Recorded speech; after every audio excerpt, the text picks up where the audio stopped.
Greetings, Sentinels! This is Universe Unique, and today, the truth comes to light. In what parallel reality does it make sense that Superman, the Man of Tomorrow, a sequel that wasn't even part of the initial DCU slate, gets released before Batman, the Brave and the Bold or Swamp Thing? Because that is exactly what just happened. And no, it's not a scheduling mistake. It's a deliberate statement. If you're also tired of endless studio promises that never materialize, this channel is your safe haven. We're close to reaching a very special milestone, and your subscription helps keep this space alive. A place where we break down the entertainment industry with depth, seriousness, and without holding back. Now tell me in the comments which city and country you're watching from. I want to read them all. What just happened with The Man of Tomorrow isn't simply a shift in the release calendar, it's a crack in the official narrative of the new DCU. James Gunn unveiled Chapter 1 with the energy of a fresh start, but in practice, the projects that drew the most excitement that day are completely stalled.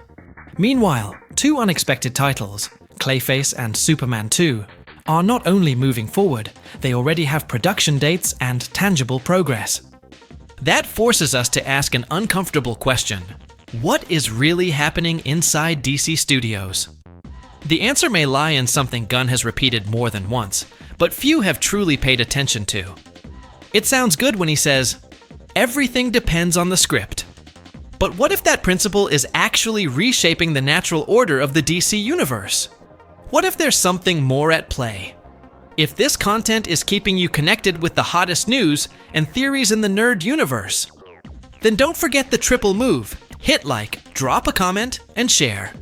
But get ready, because what comes next will expose the first major contradiction between the official DCU messaging and the actual production decisions. And there's one clue that changes everything. When James Gunn appeared in that first official DC Studios video, he spoke with almost a messianic tone. He laid out a plan, a path, a vision.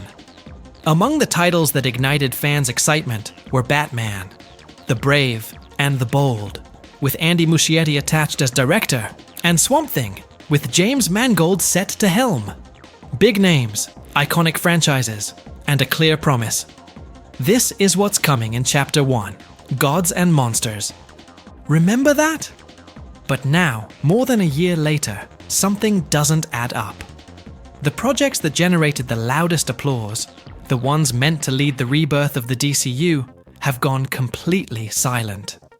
No leaked images, no casting updates, no signs of production.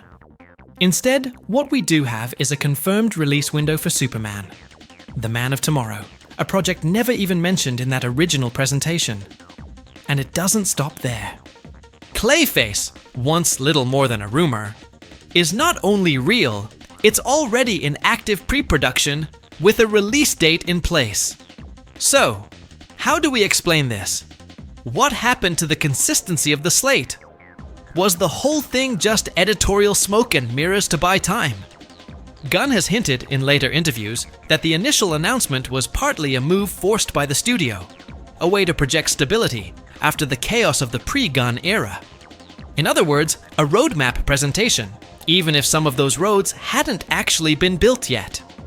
And this is where the first fracture between form and substance appears. While the Brave and the Bold hasn't moved an inch, the Man of Tomorrow already has production timelines. Does that mean Gunn betrayed his own plan? Not exactly, but he has rearranged it from the inside. And the most revealing part is that he's never denied it publicly. On the contrary, he has let the narrative shift on its own, without the need for another big announcement.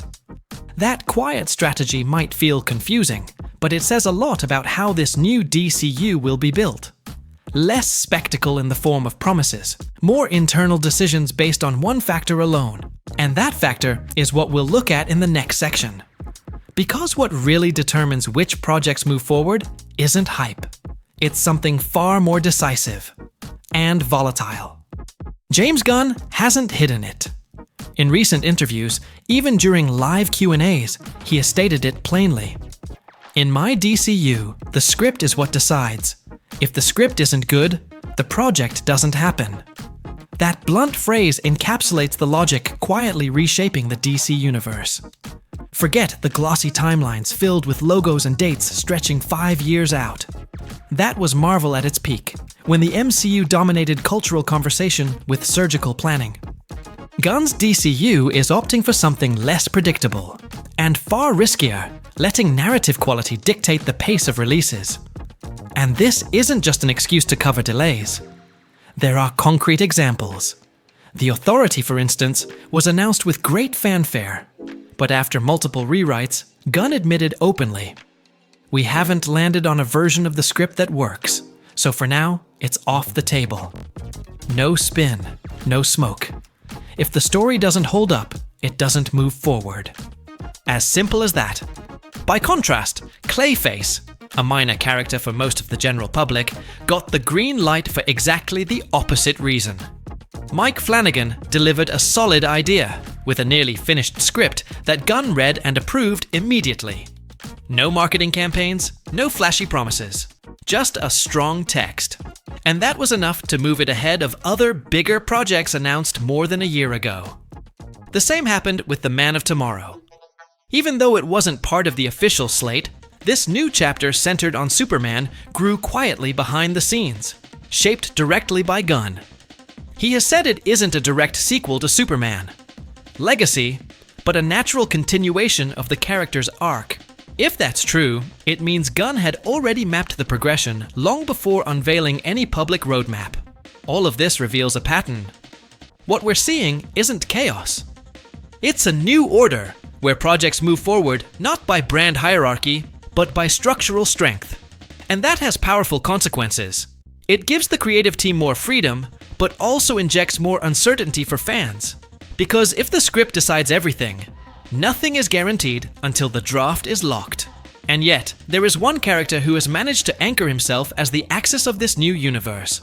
Not by accident, not by marketing, but because he embodies exactly what Gunn wants to build. In the next section, you'll see why everything is quietly revolving around one figure: Superman, and not the one you think you know. If there's one constant in the DCU James Gunn is building, it isn't the variety of tones or the spotlight on lesser-known characters. It's Superman. Quietly but steadily, the character has secured a privileged place in the internal structure of the universe, far more than was acknowledged in that Chapter 1 presentation. Back then, Gunn said Superman, legacy would be the first major pillar. And it will be. But what wasn't stated out loud is that the plan clearly goes beyond a simple origin story. We now know that following Legacy will come The Man of Tomorrow.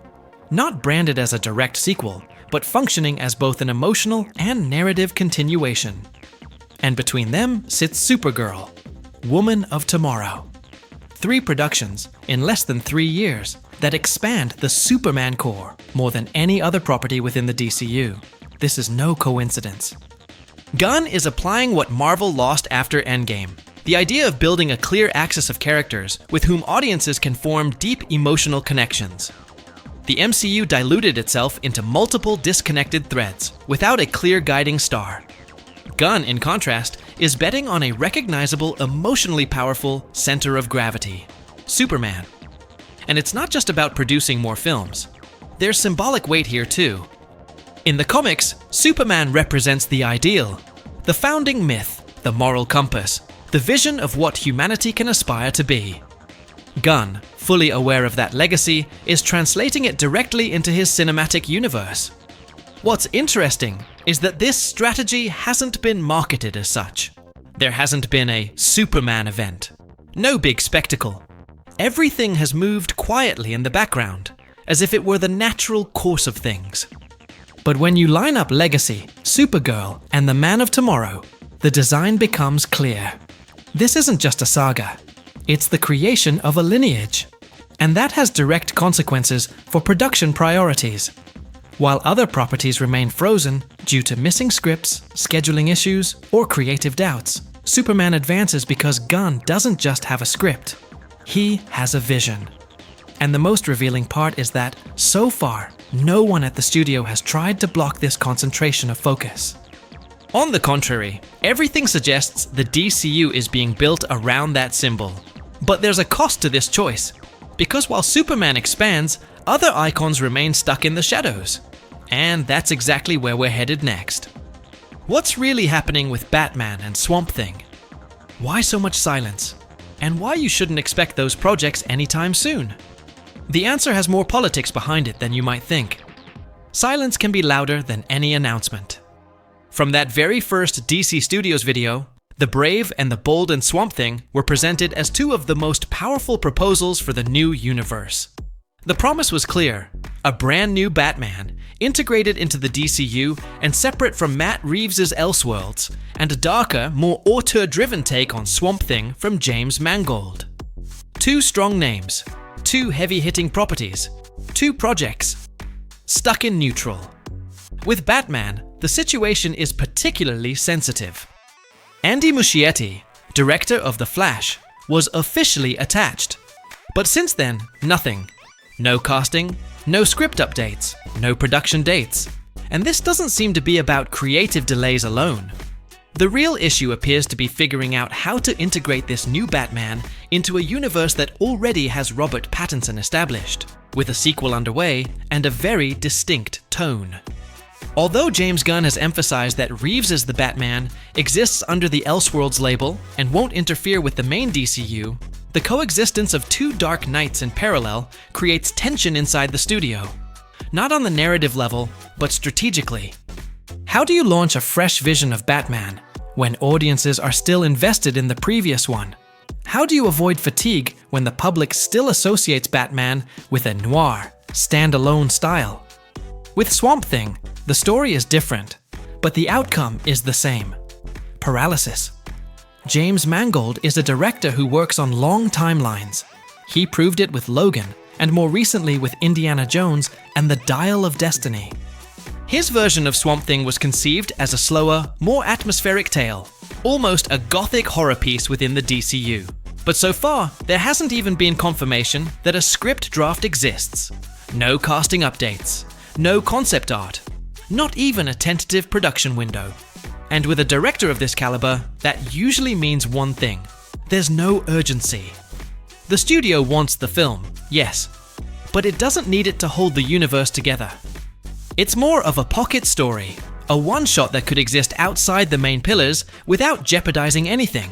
And that's where the bigger picture comes into focus.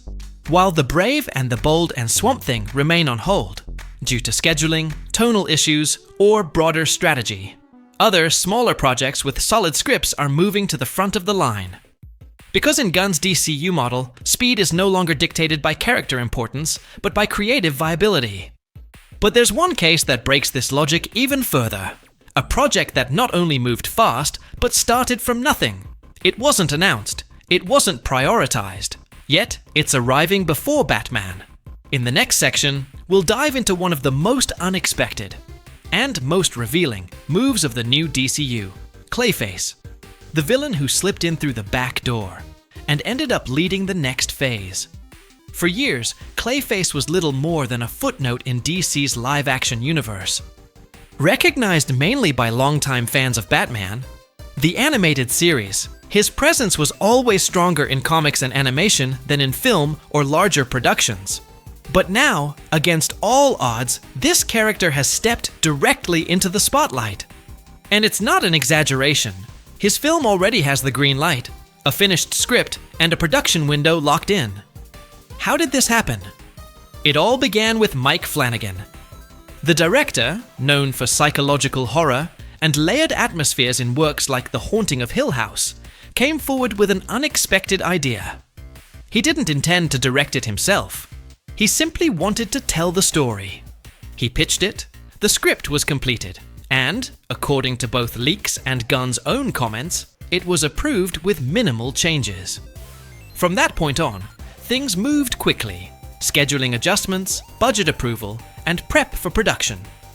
And this is where Clayface becomes a key to understanding the new order of priorities inside the DCU. The character wasn't part of the official slate. He had no hype behind him. No confirmed casting, no loud demand from the fanbase. But he did have one thing most other projects still lack: A script that worked from the very first read. In Gunn's system, that's enough to open every door. This doesn't just redefine Clayface's role in the universe, it challenges the traditional production logic itself. Do we really need to wait 5 years for another Batman film if a villain can take the stage sooner with the right story? What does that say about the actual value of iconic names compared to bolder creative proposals? It's also no coincidence that Clayface is deeply tied to Gotham's mythology. His mere presence on the release calendar could be an indirect clue about where this universe is heading. Could this story serve as a hidden bridge to the brave and the bold? A way to explore Gotham's darkness before introducing a new Dark Knight? The possibility is very real, and the way it's unfolding, quietly but steadily, recalls how Todd Phillips's Joker developed under the radar until it became a phenomenon. For now, all signs point back to the script. Clayface represents the new standard. Projects don't need mass backing if they have a clear, distinctive, and viable narrative. But this raises an uncomfortable question about the DCU's future. Has the concept of a fixed slate already died? Is there still a roadmap, or are we watching a system being rewritten at every step? That's exactly what we'll explore in the next section, because what looked like a structured phase may never have truly existed. And if that's true, something bigger is at play. The DCU was introduced with an ambitious structure under the banner Chapter 1, Gods and Monsters. On paper, it looked like a direct response to the chaos left behind by the previous era. A way to restore order, rebuild fan confidence, and move past cancellations, reboots, and contradictory decisions. But over time, that structure has started to dissolve. Not from a lack of content, but from something more telling. There is no longer a calendar functioning as a real roadmap. Clayface, as we just saw, broke the order. The Man of Tomorrow surfaced despite not being in the original plan, and now it leads the phase alongside Supergirl. Meanwhile, Swamp Thing and the Authority, both announced in that first video, are in indefinite limbo. Projects like Lanterns have gone through multiple rewrites with no clear start in sight. If that isn't a structural rupture, what is? This isn't a simple adjustment. It's a paradigm shift. James Gunn isn't operating like Kevin Feige did in the early MCU phases, where every piece had a fixed place in the machine. His model isn't one of rigid planning, but of dynamic development. If a story works and the script holds, it moves forward. If not, it gets shelved. No matter the order. No matter the hype. In this system, the slate becomes more of an aesthetic reference than an editorial contract. There are clear advantages. It avoids forcing films before they're ready. It prioritizes quality.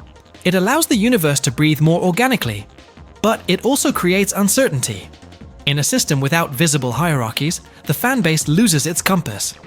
No one knows what to expect, or when. And in a shared universe, that uncertainty can be just as destabilizing as a failed reboot. There's another consequence too. Big-name characters are no longer guaranteed a spot just because of their status. Only if they have a strong story to support them. That might explain why Superman is at the center, while Batman remains on hold. Not because one is more popular than the other, but because one already has a narrative locked, and the other doesn't. This method of building a shared universe looks less like a traditional film saga and more like an open-ended television series. Episodes move forward based on what works, not on a fixed timeline.